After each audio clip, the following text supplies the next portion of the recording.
Okay, y'all remember this was written 20 years ago. Chapter 10, You're Never Too Old to Chat. The other night, I was online checking my email and noticed that my mother was online too. For those of you not familiar with the internet, some of us have buddy lists, and my mother was on my buddy list. So her name popped up on my screen. I sent her an instant message. She replied. Then, unbeknownst to me, she hollered upstairs and told my dad to get on his computer. Mom told me they were headed to a birthday party for Dr. Wilmington, who was one of my theology professors at Liberty University. She asked if I could remember a story about him that she could tell at the party.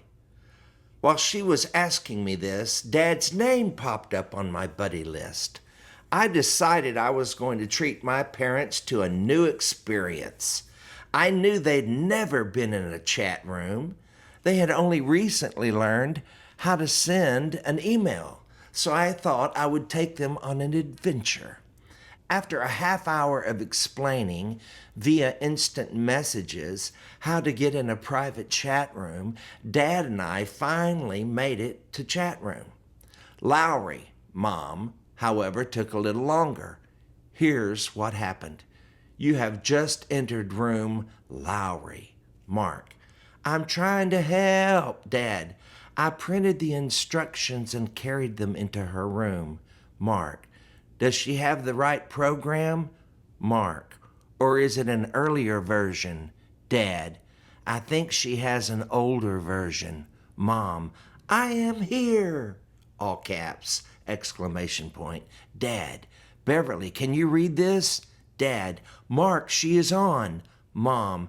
I don't see Daddy. Mark. Mama, I don't have any unusual memories of Dr. Wilmington except he's a brilliant scholar. Mom. He's just coming in as a semicolon. Mark. Can you not read what Daddy is typing? Mark. You're kidding. Mark. You can't read what he's writing? Mom. Yes, I can read his messages, but his name is... Mark, I think you should ask Dr. Wilmington for me if Jesus could have sinned. Dad. Mark, can you read my messages? Mom. I don't have any of him either. Mark. And if not, how could he fulfill the law if it doesn't apply to him? Mark. I can see your names in your messages. Mark. How about you, Daddy? Mom. I have already asked him that and he said you could call him. Dad. Mark, I'm not the Bible scholar that Dr. Wilmington is, but the answer is no.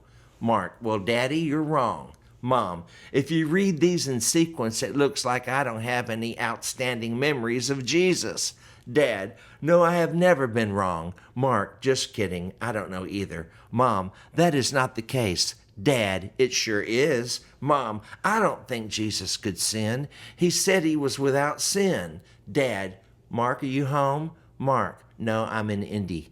Mark. Of course he was without sin. Mom.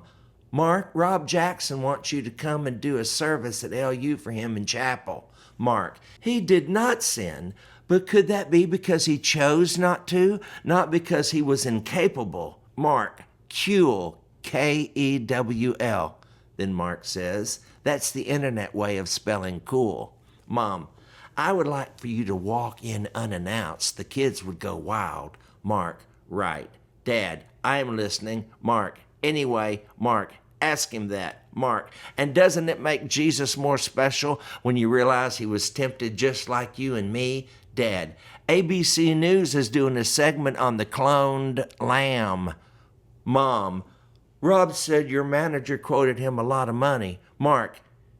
Yet he never gave in to it. Mom. What? The money? Mark. You have never felt the full weight of temptation until you've said no to it. Dad. Isn't it amazing? We are all talking and not on the same subject. Mark. Read what I'm saying. Mark. Smiley face. Mom. This is funny. Mark, you got to learn to read the internet way. Dad, we can't read. We are trying to outdo each other. Mark, you got to backtrack and read all of my sentences in context. Mom, can I print this? Mark, this is sort of the way different people interpret the Bible. Mark, you can't take the Bible out of context. Mom, I haven't laughed this hard in a long time. Dad, your mother is laughing out loud. Mark, so am I. I promise. I'm printing this. Dad, she is trying so hard to out-type me, she is having a laughing fit. Mom, I can't type for laughing. Dad, Mark, this has got to end up in one of your concerts. Mark, you guys haven't listened to one word I've typed. Dad, your brother Mike just called and said he and family are home.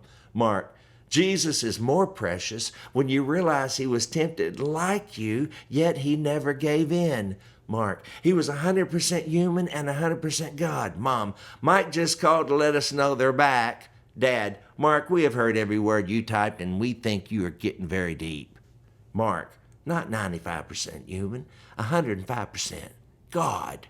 Mark, oh well. Mom, I think this is wonderful. Mom, I would be so happy to get up there and know as he knows. Dad, hey, don't give up on your old parents. Mark, you mean he don't give up on your old parents? Dad, your mother has not had this much fun since she was a young girl. Cool.